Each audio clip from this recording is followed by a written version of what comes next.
ગુજરાતી ગઝલ એક બાજુ બાલાશંકર દયારામના રેખતાથી શરૂ થાય, વિધિવત રીતે પ્રગટ થાય બાલાશંકર કંથારિયા પાસેથી, ત્યાંથી કલાપી એને લોકપ્રિયતાના શુકન કરાવે, ત્યાંથી અમૃત ઘાયલ એની પાસે એનો અસલ સોરઠી મિજાજ, એનો લહેકો, એ પરંપરાની શૈલી એના અછોવાના થાય, અને ત્યાંથી એક પરંપરા ગુજરાતીમાં શરૂ થાય, સાહેબની પરંપરા. એ પરંપરાની સરભરા એક મુકામ સુધી પહોંચે છે, ઘાયલ સાહેબથી લઈ અને મિસ્કીન સાહેબ સુધીની.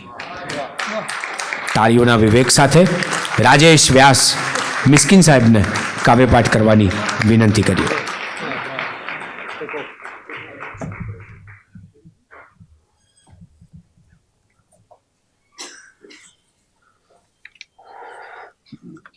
ઓરડામાં એકાદ ચિત્ર હોય પૂરતું છે. ઓરડામાં એકાદ ચિત્ર હોય પૂરતું છે, ને જીવનમાં એક સરસ મિત્ર હોય પૂરતું છે.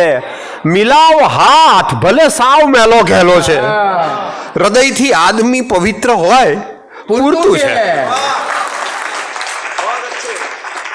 પરિચય આપતા બે શેર. અહીંયા તો છું પણ હોઠેથી ભૂલાઈ ગયેલો માણસ છું. અહીંયા તો છું પણ હોઠેથી ભૂલાઈ ગયેલો માણસ છું. હું મારા ડાબા હાથે ક્યાંક મુકાઈ ગયેલો માણસ છું. ને સૌ આવી ગુનાહો પોતાના કબૂલીને મનાવે છે મિસ્કીન. સૌ આવી ગુનાહો પોતાના કબૂલીને મનાવે છે મિસ્કીના. કોને કહું હું મારાથી રીસાઈ ગયેલો માણસ છું. દેરી મંદિર શોધી શોધી લોક નિરંતર ફર્યા કરે છે. દેરી મંદિર શોધી શોધી લોક નિરંતર ફર્યા કરે છે. રોજ રોજ સરનામું બદલી જાણે ઈશ્વર ફર્યા કરે છે. રસ્તા જોયા, વાહન જોયા, વિચારને પણ જોતા શીખ્યો. આ પંક્તિ પાસે આવો ને પછી અટકીને એક વાત કરી લઉં છું અંગત, કે આ ક્યારેક બે પંક્તિની વચ્ચે કંઈક સંદર્ભો સમાયેલા હોય, કાં તો એને હટાવી દઈએ કાં તો સમાવી લઈએ તો કઈ રીતે વાત બને. બાળપણમાં સ્કૂલમાં બા મૂકવા આવે મારી, તો એ મને કહેતી હતી કે હું તને રોજ ક્યાં સુધી રસ્તો ક્રોસ કરાવીશ, ઓળંગાવીશ, જાતે ઓળંગતા શીખ. અને પછી રસ્તો ઓળંગવાનો એને પ્રયત્ન કરાવડાયો. આમ રસ્તો ત્રીજા ચોથા ધોરણનો ભણતો છોકરો રસ્તો ઓળંગે ને તો અડધે જાય ને પાછો આવે. સ્કૂટર આવે, રિક્ષા આવે, ટ્રક આવે, પાછી મોટરસાઇકલ આવે, પાછો આવી જાય. એમ કરતાં કરતાં અડધો રસ્તો ઓળંગી ગયો ને પછી એણે કહ્યું કે બસ આવી રીતે અડધો રસ્તો પછીનો ઓળંગ. ઘણા વર્ષો પછી એણે કહ્યું કે હવે તારે પૂજા કરવા બેસવું જોઈએ. અને બિલકુલ મારી બા એટલી સૌરાષ્ટ્રની અભણ સ્ત્રી, એને કંઈ ઓશો વાંચેલા નહીં એટલે થોટલેસ માઇન્ડની ખબર નહીં, છાંદોગ્ય ઉપનિષદ વાંચેલું નહીં એટલે વિચાર શૂન્યતાની પણ ખબર નહીં. પણ એ મને કહે કે બા આમાં તો પૂજા કરવું ને બહુ વિચારો બહુ આવે છે. ઘંટડી વાગે, અવાજ ઝાંપાનો અવાજ આવે, શાકવાળાના અવાજો આવે. તો એણે કહ્યું હતું કે તે રસ્તો કઈ રીતે ઓળંગ્યો હતો? તો મેં કહ્યું કે એ તો બા એક આવે ને વાહન, પછી બીજું વાહન આવે ને એની વચ્ચે જગ્યા હોય. તો એણે મને કહ્યું કે આપણા એક વિચાર અને બીજા વિચાર હોય ને એની વચ્ચે જગ્યા હોય.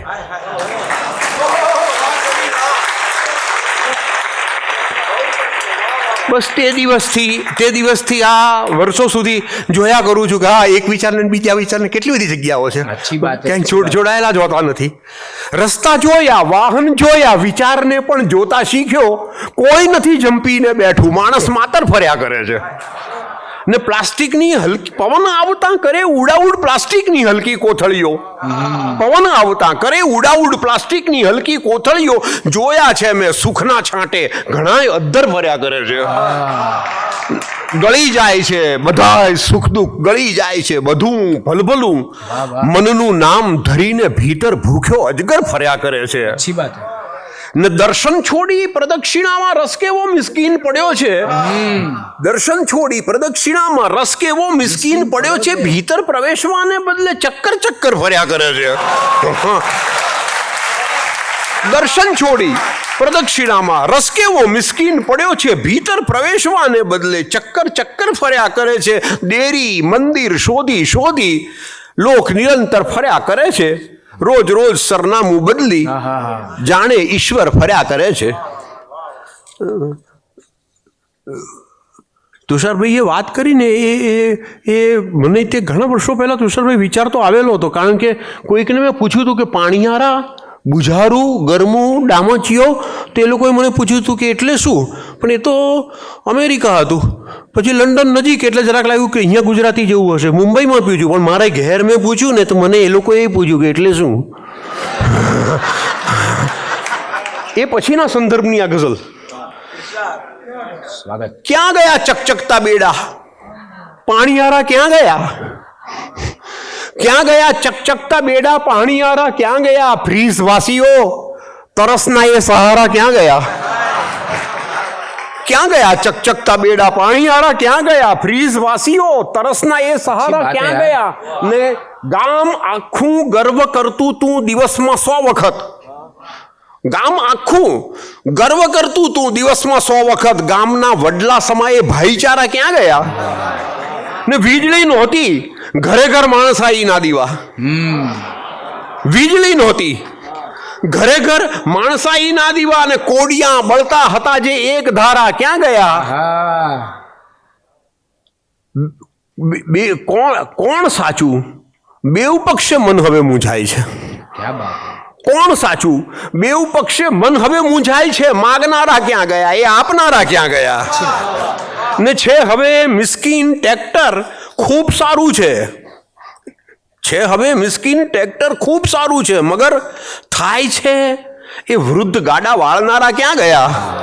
ક્યાં ગયા ચકચકતા બેડા પાણીયારા ક્યાં ગયા? ફ્રીઝ વાસીઓ તરસના એ સહારા ક્યાં ગયા?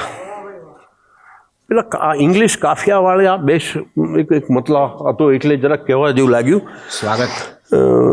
ખાંસે છે વૃદ્ધ ફાધર, એ ઓરડો જુદો છે. ખાંસે છે વૃદ્ધ ફાધર, એ ઓરડો જુદો છે. ને બેસે છે ઘરના મેમ્બર, એ ઓરડો જુદો છે. ખાંસે છે વૃદ્ધ ફાધર, એ ઓરડો જુદો છે. બેસે છે ઘરના મેમ્બર, એ ઓરડો જુદો છે. એક એક શ્વાસ જાણે ચાલી રહ્યા પરાણે, ઘરમાં છતાંય બેઘર, એ ઓરડો જુદો છે. મહેમાન કોઈ આવે વાતો જૂની સુણાવે, મહેમાન કોઈ આવે વાતો જૂની સુણાવે. લાગે કદીક પળભરી ઓરડો જુદો હશે. ઘરમાં જૂનું જે થાતું બદલાય તરત જાતું, બદલાય ના તસુભર, એ ઓરડો જુદો છે. મૃત્યુ પછી પિતાના ખર્ચો કરી સજાવ્યો, મૃત્યુ પછી પિતાના ખર્ચો કરી સજાવ્યો. લાવ્યા ખરીદી ઈશ્વર, એ ઓરડો જુદો છે. ખાંસે છે વૃદ્ધ ફાધર, એ ઓરડો જુદો છે. બેસે છે ઘરના મેમ્બર, એ ઓરડો જુદો છે. ક્યાં બાત હે, ક્યાં બાત હે. આ ગઝલ મને મુંબઈમાંથી જડી છે. અને એ મારા એક ડૉક્ટર મિત્રે મને કહ્યું હતું કે તમને હોસ્પિટલ જોવા આવો. હવે હોસ્પિટલમાં શું જોવાનું એવું મનમાં થયેલું. પછી એક પહેલો માળ, બીજો માળ, દરેક વોર્ડ જોતો ગયો. એ બધા માળ 5-6 માળ જોઈને નીચે આવ્યો ને તો જરાક હું અંદરથી બદલાઈ ગયેલો હતો. બહાર આવ્યો ત્યારે એક બહેન ઊભા હતા. મને થયું કે હું લાવ એમને રસ્તો ક્રોસ કરાવું, એમને ઓળંગવો હશે. કે ના ભાઈ, મને લોકોને જે મફત હવા મળે છે ને એ મારા ભાગ્યમાં નથી. હું મારા ઓક્સિજન સિલિન્ડરની રાહ જોઉં છું. આ ગઝલ પછી આ ગઝલ લખી રાખી હતી, પણ બશીર બદ્ર કહે છે એમ હર ગઝલ અપની કિસ્મત લેકે આતી હૈ. આ ગઝલ લખ્યા પછી મૂકી રાખી હતી. પછી અખંડાનંદ માટે દીપોત્સવી અંક માટે મોકલવાની થઈ હતી. ત્યાં પ્રગટ થયા પછી આપણા ઝવેરચંદ મેઘાણીના દીકરા મહેન્દ્રભાઈએ એને અડધી સદીની વાચન યાત્રામાં લીધી. પછી એસએસસીમાં ભણતા છોકરાઓ ભણે છે. પણ ઘણી જગ્યાએ મેં વૃદ્ધાશ્રમમાં, ઘણી જગ્યાએ મેં પ્રાર્થનામાં ગવાતી જોઈ. પણ આ ગઝલ લખાઈ નહોતી ને ત્યાં સુધી હું દુઃખ કોઈ આવે ને ત્યારે ભગવાન પાસે ફરિયાદ કરતો હતો કે આટલી પૂજા કરું, આટલું ધ્યાન કરું, તોય દુઃખ આવે. પણ આ આખી હોસ્પિટલ જોયા પછી મારી પ્રાર્થના બદલાઈ ગઈ. એ આ ગઝલ. કંઈકને દુર્લભ છે શ્વાસો જે મફત વહેતી હવા, કંઈકને દુર્લભ છે શ્વાસો જે મફત વહેતી હવા, શ્વાસ તારાથી સહજ લેવાય છે, આભાર માન. કંઈકને દુર્લભ છે શ્વાસો જે મફત વહેતી હવા, શ્વાસ તારાથી સહજ લેવાય છે, આભાર માન. ને કંઈકની મૃત્યુથી બદતર છે પરિસ્થિતિ અહીં, ટૂંકમાં બહેતર જીવન જીવાય છે, આભાર માન.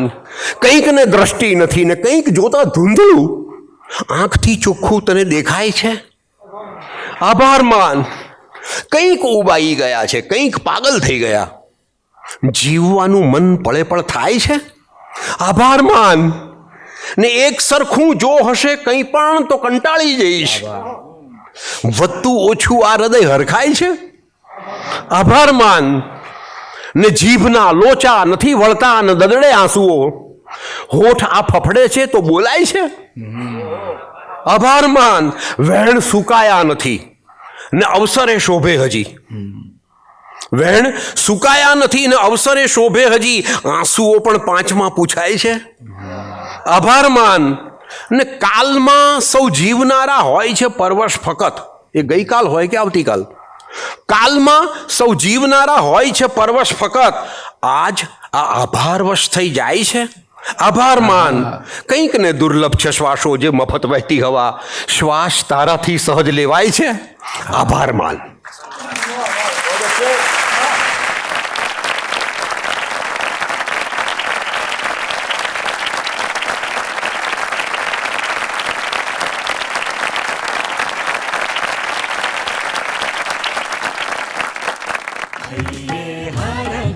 ગુજરાત.